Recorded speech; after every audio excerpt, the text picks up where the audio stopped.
This is an introductory session of Love and Logic brought to you by Mara Briere, certified family life educator and certified facilitator and mentor of the Becoming a Love and Logic Parent program. Love and Logic has been around for over 45 years as an effective evidence-informed parenting education program. I was introduced to it 30 years ago and became certified in the Becoming a Love and Logic Parent program in 2008. The program has grown and is now called Parenting the Love and Logic Way, and the principles pretty much remain the same. We build healthy, constructive relationships through empathy, kindness, and firmness. Now called Parenting the Love and Logic Way with many updated resources and materials, the program is very valuable and useful even without the context of parenting. When Love and Logic was first developed by a psychiatrist, Foster W. Klein, and an educator, Jim Fay, they incorporated tools from social psychology, corporate management, and education. The result is a blueprint for parenting in the absence of clear models or structures. The participants of our programs, you, are now in uncharted waters, and so offering the guidance integrated from this and other tools affords improvements and stability for the whole family. And if you have any questions, don't forget to visit the loveandlogic.com website. They are restructuring, so I'm not sure what it's going to look like. However, on growastrongfamily.org, we have a great deal of materials. You can also subscribe to the Love and Logic YouTube page to get more information. What is love and logic? The underlying assumptions are that human beings are prone to making mistakes and to have the capacity to learn from their mistakes when allowed to experience the consequences of their choices. Little people make little mistakes. Bigger people make bigger mistakes.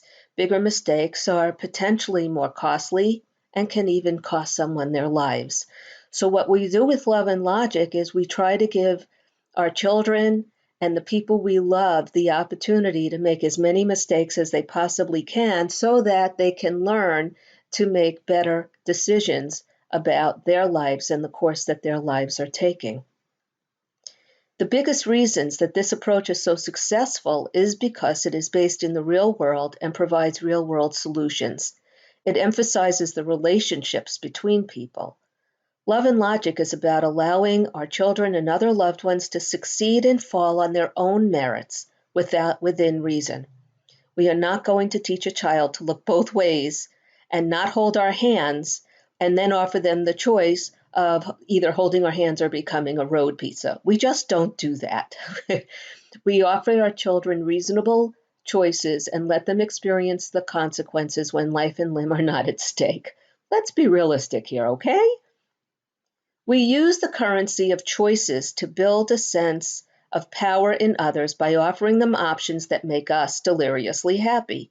Choices are always between two things that we are not invested in the outcome, blue cup, red cup. Do we care as long as they use a cup? When a decision is made and the outcome not so great, we offer empathy or sadness and then consider the consequences. In general, we do not step in unless life and limb are at risk.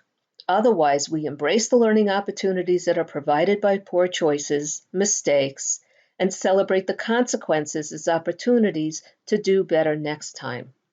Notice that we always offer empathy and then consequences. And let me tell you something, most of us don't feel empathy when people we care about mess up. However, if we can pull back a little bit and experience, or at least fake it till we make it, and start with an empathetic statement like, oh my, this is hard, oh, what a bummer, whatever rolls off your tongue most easily. If you start with that, it's a trigger. It's a trigger not only for you to not allow vitriol to spill out of your mouth, but it's also a trigger to your loved one that something not so great is likely to happen from their actions. And so it puts them on notice, but not in a mean way. There are three basic rules of love and logic parenting. The adult takes good loving care of himself or herself. This is the equivalent of putting the oxygen mask on yourself first so that you are able to care for others around you. Every parent, every caregiver, every helping professional learns their self-care is what sources the energy to care for others. Choices are the currency we deal in. Empathy or sadness with consequences do the teaching. Consequences are often built into the mistakes. When not, there are other ways to implement them to maximize the learning, and that is a lot of what we will be discussing in further sessions.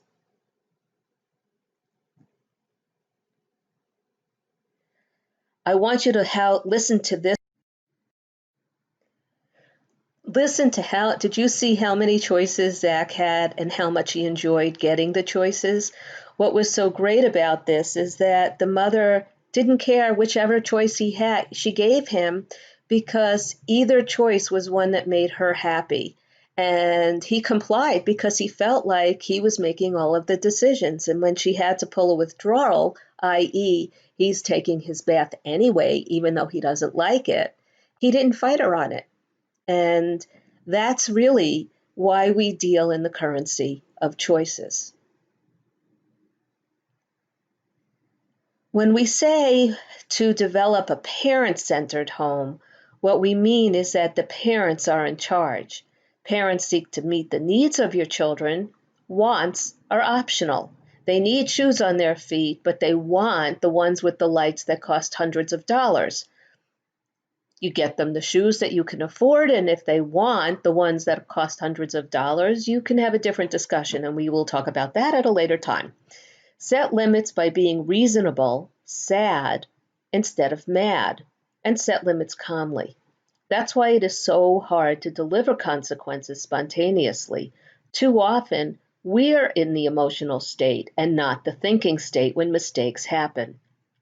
So it's best to delay consequences and then, when in the thinking state, consider options to maximize learning through kindness, empathy, and choices. Allow kids to learn through real life consequences whenever and wherever possible. We use thinking words. When we use thinking words, the parents are in charge and we provide a safety net as a result of being in charge. Choices are between two things that the adult does not care whichever decision the child makes. When we tell the child when he or she can do something, you can have cookies after dinner, and once you've eaten your dinner, and you can decide to eat what's served to you or make a sandwich, and then you can have cookies. Those are things that you have within your purview. In other words, you can make that happen or not happen. You can decide to set the parameters around when your child is going to do something and the conditions under which you're going to do something. I will make sure you have a good dinner, and then I will make sure you can have your cookies. And then the choices the child has to eat what's served or to eat something else that's nutritious and still end up with the cookies. Fighting words are usually the words when we tell a child what to do, tell someone, or your child, what you will not allow and what you won't do for him or her. When you think about it, if you say to a child, you may not do X, Y, and Z, they're already thinking, how can I get around this? And when you tell a child what you will not allow, they're going to show you that they can do it anyway, even if you don't allow it. And when you tell them what you're not going to do for him or her, their brains are spinning on how to get around it. So in love and logic, we don't give advance notice. We don't tell children what to do. We don't tell them what we will not allow, and we don't tell them what we won't do for them. Because frankly, the only thing that we have control over is what we're going to do. So we don't have to say anything about it because it's all part of using our thinking words. When you say to a child, if you do this, then this is going to happen, they kind of look at it as a menu full of options of things that they can consider doing or not doing. That's not really the direction we want to go in. So we call those fighting words because we're really setting the child up to get into a fight with us, to engage in a power struggle that we really don't need to engage in with them. When we help children to solve problems, we always start again with empathy and sadness. So, oh my, how sad, what a bummer. And then we always send out the power message. What are you going to do? After all, as far as we know, this is their problem, not ours. Would you like to hear what other kids do? If they say no, you say nothing. And if they say no, you go right to 5 and say, well, good luck. I know you. It'll work out one way or another. And if they say yes, we always start with choice, with options ranging from worse to better. The reason we do this, if we say they're being bullied at school and they don't want to go to the teacher because they don't want to be singled out even more, we could say, well, you could beat the kid up. And how would that work out for you? And we go back and forth because the child is going to come back with a response. What you're really doing as a parent or as a guide is giving them the opportunity to get into the thinking state and to own the problem. The question for you is, how might you twist problems around by making your children's problems yours? How does this problem affect you? What is going to happen to you personally if this problem does not get solved? Don't take on problems that aren't yours. By the way, this is also a good life lesson throughout life with every relationship. Don't take on problems that aren't yours. As a dear friend of mine says, not my circus, not my monkeys. This is an opportunity for someone you love to learn and grow. Don't deprive them of this opportunity. We use one-liners to neutralize arguing, to get out of the power struggle, to avoid fighting words. And we usually, the basic one is, I love you too much to argue. As soon as you feel yourself getting hooked, you can always detach the hook and say, I love you too much to argue. Other one-liners that are useful, I know. Oh, you're so mean, I know. Oh, you're so unfair, I know. I'm going to run away from home. What do you think I think about that? Oh, I hate that you're using this new stuff. Thank you for noticing. I can't stand this. You're so unfair. Probably so. I hate that you're doing this. I love you too much to argue. So you see, they can be used. I'm not using sarcasm, but I am shutting down any further discussion because we don't need to have a further discussion. There is no reason to get hooked. The fewer rules that we give kids, or anybody else, by the way, the better, because the fewer the rules you have, the more everyone can remember them, which makes them easier to implement. Set limits for children on the behaviors that impact you directly. What this means is that each parent, each adult deals with the behavior that impacts them and only them. So this kind of goes back to that problem-solving slide where I talked about how you might twist a problem to make it yours. You have to disengage from that and understand which is your circus, which is your monkeys, and which isn't. So we won't leave a consequence that anybody else has to implement. If something happens at school, our expectation is the teacher is going to deal with it, right? If something happens at home, the expectation is whoever's in charge at that moment is going to deal with it, beginning, middle, and end. So, for example, child got a bad grade at school, came home and they got the bad grade because they weren't studying. And you can hit them with tons of empathy and sadness. I know it's really hard to face the teacher when I haven't done well at school. I found that really difficult. What are you going to do? And I guess I'm going to have to study more. Okay, how are you going to manage that? So you can get them to do some problem solving without you owning the problem. And then if you hit them with, and I'd like you to, how about if you come to me to check it over before you're done? That's between you and the child, not you and anybody else and the child. So we really try to keep the relationships clean. So what happens between mom and child is between mom and child. What happens between dad and child is between dad and child. And what happens between teacher and child is between teacher and child. It doesn't mean that you're in a knowledge vacuum. It just means that it's not your circus, not your monkeys. Don't try to fix it. We always recommend parenting for the next level of development because that's where your kids are heading anyway. So what we would do is if you want your children to become more responsible and resourceful, One of the things we start doing when they're young is giving them chores. If we have them investing in the family house, in the family home, then they're going to be more invested in making sure that everything works smoothly and that they are a contributing member of the family, even as young as 2. 2-year-olds love to put their toys away. They're not going to do it perfectly. They don't have to do it perfectly, but they love helping. And we want to tap into this because the next level of development is starting to take responsibility for their own resources. And this builds and builds and builds so that when they're teenagers, they should be pretty much independently doing their laundry, making their lunch and breakfast, maybe making a family dinner once a week, certainly keeping their rooms clean, but also helping to maintain the household. And they're getting ready to get behind the wheel of a car so that we know they're not going to be reckless and make stupid decisions that could cost them their lives. So we always aim for where kids are heading and make those the rules of the home. Your frustration worsens your child's behaviors because when you are frustrated, it's because your needs aren't being met. This is your problem. And you want to look at that. That is your personal red flag. That means that you're not using enforceable statements. You're probably not using empathy. You're probably getting hooked into fights.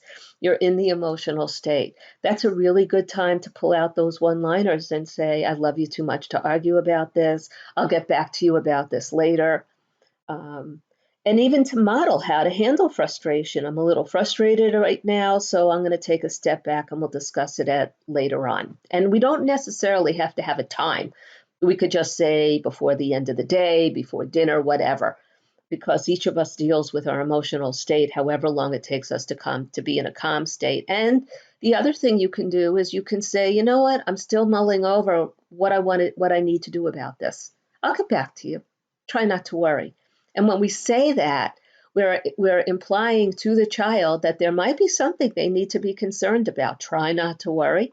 Some kids will say, don't worry, Mom, I'm not worried. And you can say, good, that makes 2 of us, and then go on your merry way. You're still going to be mulling it over because if you're frustrated, this means it's an ongoing situation that needs a different solution. And that's what that red flag is for you. The parent's role is to develop a savings account of self-esteem through choices, like you saw with Zach. He felt really good about himself. He liked to make decisions. He liked to have control. And he even had a good bath because he was in charge. So that mother gave away what she didn't need and she kept what she did. And that's how we share control. Having a bath was not an option. Not having a bath was not an option. Having the bath was what was going to happen. The other thing was show them how to do chores by doing with and teaching. And this is something that we will be exploring through one of the other sessions in much more detail. Only give the limit once, deliver empathy and consequences, thus allowing kids to make wiser decisions the first time around. In real life, we often have to make snap decisions when we're driving, somebody jumps out of the road, how to walk safely. There are many ways that we have to make decisions that we don't get a lot of warning about. So we want to teach our children to make us the best decision that they can make with the information that they have at the time. That's why we don't nag, we don't remind, we are out of that business. We allow the consequences to fall, and then we welcome it as a learning opportunity because you know they're going to have another opportunity to do better next time. And we always neutralize arguing by using the one-liners, particularly, I love you too much to argue about this. When we're looking at control, that's again back to that problem solving. Identify if a given problem belongs to the child or to the parent. And this is a reminder.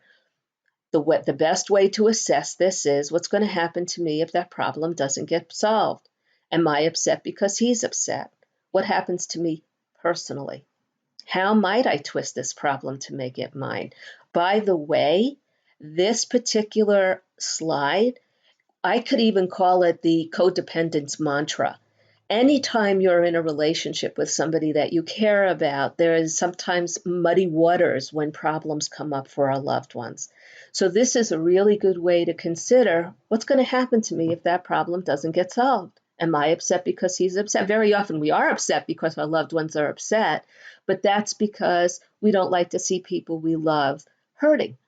that doesn't mean that their problems are ours to solve. So this is a very good reminder of that.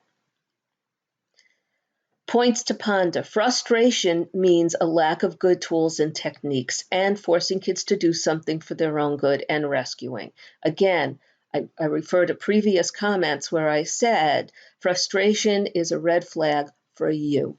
For you, that means that whatever it is you're doing is not working. It's like banging your head against the wall and expecting it not to hurt. Of course it's going to hurt because you haven't done anything different. This is an opportunity to do something different. Separate the problem from the behavior. And again, this goes back to what problem is it really? And children need to know that their self-destructive behavior affects them and them alone. So we aren't going to hold the family hostage to anybody's bad behavior. We're not going to hold anybody, we're not going to have a consequence that will affect anybody but the child. So this is a really important concept for us all to get, that whatever learning opportunities our children get, we need to ensure that the consequences affect them and them only. So we have to be very thoughtful and careful about what we deliver to the children in the form of consequences. Some more points to ponder. We talked about not giving any warnings. We don't want to give warnings because they give permission for the behavior that you don't like. Remember, I said it was a menu and children will choose from that menu. So if you give them a warning, if you do this, you're not going to have that. Well, okay, maybe I'd rather do this and not have that because I don't really need that anyway. We suggest using the good neighbor policy to be polite, caring, concerned, and no nonsense. You have an obligation to set limits on unacceptable behavior. Deal with the behavior as it arises, and it won't become a pattern. We see this with very young children who constantly interrupt. When we teach them not to interrupt, it won't become a teenager who's interrupting all the time, which in a young child might seem cute, but in a teenager is obnoxious. So we really want to jump on it when it's a little problem. Little people, little problems. Big people, bigger problems. So to review, say no by saying yes to something else. We say don't worry about it now to buy time to think about the behavior and to generate appropriate consequences. We use the good neighbor policy, which means being polite, caring, concerned, no nonsense. A good way to remember for yourself, Alt W, avoid anger, lecture, threats, and warnings. A strategy we haven't discussed, but we will be discussing much more as we go on, is turning your statements into questions, which is a lot of what doing choices is about. Instead of saying, I'm gonna run the water or you're gonna run the water, Zach's mom said, would you like to run the water or do you want me to? She turned everything into questions that required answers. We use enforceable statements by saying what I will do. And Zach's mom did that too. What she did was she said, do you want this? Do you want me to pick out the clothes or do you want to pick out the clothes? And he said you. So she said, I'd love to, which was enforceable. She could pick out the clothes. And avoid discussion. Let consequences do the teaching. Let's listen to Dr. Charles, who is Jim Fay's son, who joined the business when he was a young man, talk about empathy. It always comes down to empathy. And these are some terms to look at for what empathy is: caring, nurturing, communication, relating, understanding, love, building relationship.